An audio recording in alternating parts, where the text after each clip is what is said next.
Lluvia. Ha vuelto a casa con la luz del día. Ligeras láminas de lluvia han borrado las huellas de sus prisas unas horas atrás. Dejaron en el patio. Ahora el agua cae con más fuerza que nunca.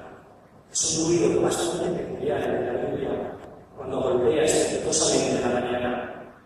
Es un sonido extraño, sin igual.